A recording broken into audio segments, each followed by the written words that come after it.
સમાચાર પર નજર કરીએ તો રાજકોટના નીલ સિટી ગરબામાં ઉલટા ચોર કોટવાલ કો ડાટે જેવો ઘાટ સર્જાયો. બિન હિન્દુને ગરબામાં એન્ટ્રીને લઈને વીએચપી અને ઇન્દ્રનીલ રાજ્યગુરુ વચ્ચે બબાલ થઈ. નીલ સિટી ગરબામાં બિન હિન્દુને વિના રોકટોક એન્ટ્રી આપવામાં આવતા માથાકૂટ થઈ. વિશ્વ હિન્દુ પરિષદે રોકવાનો પ્રયાસ કર્યો અને ઇન્દ્રનીલ રાજ્યગુરુએ ફર્યા. ગરબા ગાવા આવે છે તો તમે માની આરાધના કોઈ કરતું હોય તો તમને એમાં વાંધો શું કામ હોવો જોઈએ? ખરેખર તમે જો ધર્મને માનતા હો તો. એટલે બિલકુલ એનાથી લવ જેહાદ થાય છે એવું કે છે. લવ જેહાદ ફેલાય છે અને હિન્દુવાદી સંગઠનોને એ જ માંગ છે કે ભાઈ એને ન આવે, આપણે એના કલમા લેવા પડવા નથી જતા એવું કહે છે.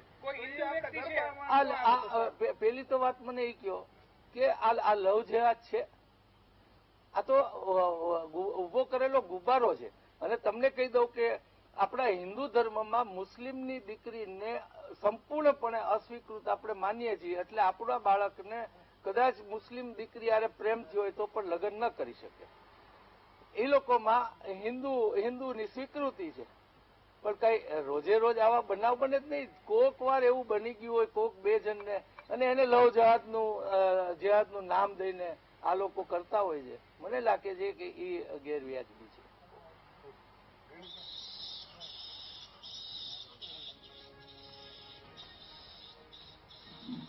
બધું તમને મજા આવે એવું લેશો.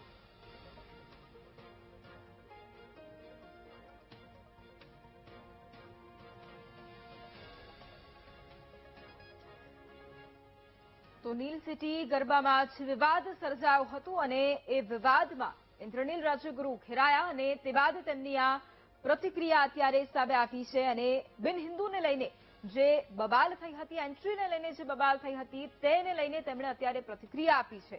ગઈકાલે બિન હિન્દુને ગરબામાં એન્ટ્રીને લઈને વીએચપી અને ઇન્દ્રનીલ રાજ્યગુરુ વચ્ચે બબાલ થઈ હતી અને તેમણે અત્યારે એ જવાબ આપ્યો છે. તેમણે એ પ્રતિક્રિયા આપી છે કે આ માતાજીની આરાધનાનું પર્વ છે અને એટલા જ માટે તમામને મંજૂરી હોય છે આપવા માટે. નીલ સિટી ગરબામાં બિન હિન્દુને વિના રોકટોક એન્ટ્રી અપાતા માથાકૂટ થઈ હતી.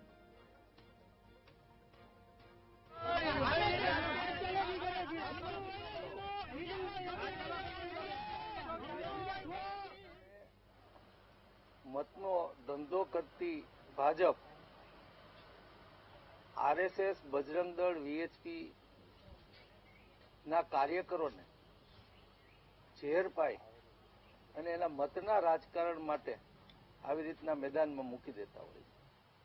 એ લોકો કાલે આવ્યા હતા અને એમાંથી 5 જણ સાથે દરવાજાની બહાર પોલીસના આગ્રહને લઈને હું મળ્યો હતો અને એને ખરા અર્થમાં ધર્મ સમજાવ્યો તો રાજી ખુશીથી પાછા વયા ગયા હતા. આવા લોકોને પછી એના ઉપર કેસ થાય તો કોઈ પાછળ પૂછવા જાતું નથી. એટલે એનો ઉપયોગ જ કરતા હોય છે આ બજરંગ દળ, વીએચપી ના કાર્યકર્તાઓને.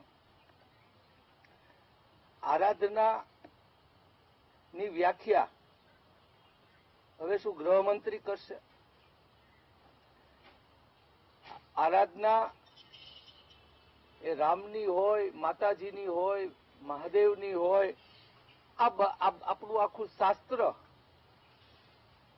એ શિવ એટલે કે આ સૃષ્ટિની આબોહવા, પંચતત્વ એને અનુકૂળ, એમાંથી આપણે બનેલા, એને અનુકૂળતા શું, એના માટેનું આપણું શાસ્ત્ર. અને એમાં તમારા શરીર માટે આ ભારે દિવસોમાં તમારે પરસેવો પાડવો જોઈએ, એ આપણા શાસ્ત્ર. એને વ્યાખ્યાયિત કરવાનું, અને એ પણ વ્યાખ્યા કોણે કરવાની હોય? જે ત્યાં માતાજીની આરાધના કરે છે. મારે કોઈ ટીવી ઉપર એના મતના રાજકારણ ઉપર ભાષણો કરતા હોય એની વાત માનવાની, કે મારી દાંડિયા રાસમાં જે આરાધના કરવા આવે છે? સુફિયાની વાતો બહારથી કરી શકાય. એક પણ હિન્દી સોંગ ઉપર અમે દાંડિયા રાસ કરાવતા નથી. અને એટલે નથી કરાવતા કેમ કે ન્યા જે બાળકો, વડીલો, યુવાનો જે બધા ન્યા રાસ લેવા આવે છે એને હિન્દી હોય કે ગુજરાતી હોય એમાં ફેર નથી પડતો. અમે ગુજરાતી, એ હિન્દી માગે તો હું હિન્દી પણ વગાડું. પેલી 15 મિનિટ અમારે ત્યાં ડાન્સ થતો હોય છે, અને કાલે જ અમે એ ડાન્સની બદલે ઢોલ રાખ્યો હતો, અને મેં લોકોને, અમારા ત્યાં આરાધના કરવા આવતા લોકોને પૂછ્યું કે આ કરવું છે કે ડાન્સ કરવો છે. એની આરાધનામાં એ લોકોએ ડાન્સ કીધો છે છેલ્લી 15 જ મિનિટ. તો એ પણ એક પ્રકારની આરાધના છે. એને કોઈ સ્વરૂપ બીજું હોય કે પેલું હોય. શું તમે કથક કરો તો ન કહેવાય. તમે માતાજીનો કાલે કથક કરશું તો એ પાછી આરાધના ગણાશે કે નહીં ગણાય? તમારા શરીરને કસો એ આરાધના, એ મહિમા આ નવરાત્રીનો એ પૂર્ણતાથી ત્યાં લોકો નિભાવે છે. અને લોકો અને મારા માટે ત્યાં જે રમવા આવે છે, જે આરાધના કરવા આવે છે, એની વાત જ અગત્યની રહેશે. ઇન્દ્રનીલભાઈ, ગઈકાલે જે શબ્દનો પ્રયોગ કરવામાં આવ્યો હતો કે મારી પાસે દોસ્તો અન્ય સમાજના લોકો છે, આનો સામનો કરી શકતો, આને કઈ રીતે તમે? એટલે કોણે એવું કહ્યું હતું? જ્યાંથી બોલવામાં આવ્યું હતું, કોને બોલ્યું હતું? તમે બોલ્યું હતું કે એ લોકો બોલ્યું? આવું કઈ મને યાદ નથી રહ્યું એની વાતમાં. ગઈકાલે એ લોકો શું, શેના માટે, પર્પઝ એનો શું હતો, અને એ લોકો એમને રોક્યા હતા તો બબાલ પણ, તમારે બોલાચાલી પણ થઈ હતી? અને અમારે કોઈ બોલાચાલી નથી થઈ. મેં બોલ્યો ને એ લોકોએ સાંભળ્યું હતું, બહાર ઉભા રાખ્યા હતા. પછી પોલીસે, અને હું અંદર વયો ગયો, અને પછી પોલીસે એમ કીધું કે કમસે કમ 5 જણને મળો. તો દરવાજે બેસીને 5 જણને મેં મળી લીધું હતું. બસ વાત પૂરી ને એને ધર્મ સમજાવ્યો હતો. હમણાં તમે કોઈ સાધુ સંતની ક્લિપ લઈ આવ્યા હતા 2 દિવસ પહેલા કે આવી હતી, મેં જોઈ હતી મીડિયામાં. હવે ઈ સાધુ સંત એ હિન્દુ ધર્મની વ્યાખ્યા કરે છે.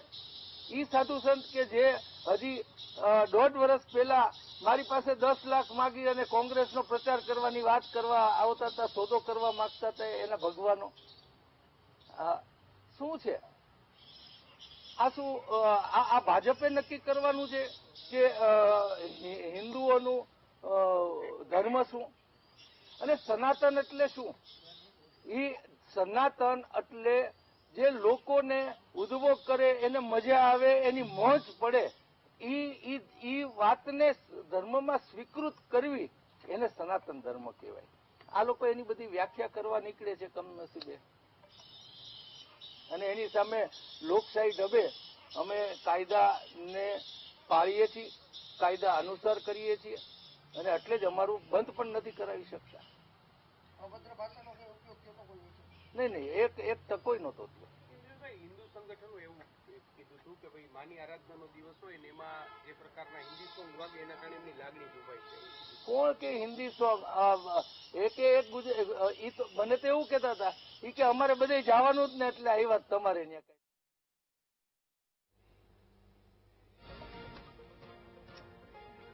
તો ગઈકાલે જે બવાલ થઈ હતી એ બાદ ઇન્દ્રનીલ રાજ્યગુરુની એ પ્રતિક્રિયા, અને તેમણે ઉડાવ જવાબ આપ્યા છે. ઇન્દ્રનીલ રાજ્યગુરુના મતે ડાન્સ કરવો એ માતાજીની આરાધના છે, અને ભાજપ નક્કી ન કરે કે હિન્દુઓનો ધર્મ શું છે. તેમણે સનાતન ધર્મ વિશે પણ એક ઉડાવ જવાબ આપ્યો છે. ઇન્દ્રનીલ રાજ્યગુરુનો આ લૂલો બચાવ છે તેમણે કર્યો છે, તેની ઉપર પણ ઘણા બધા સવાલો ઉભા થઈ રહ્યા છે. એટલું જ નહીં, તેમણે અનેક એવા નિવેદનો અત્યારે આપ્યા છે જે આપણે સાંભળ્યા, કે જેને લઈને પણ તેઓ હવે સવાલોના ઘેરામાં આવી ગયા છે.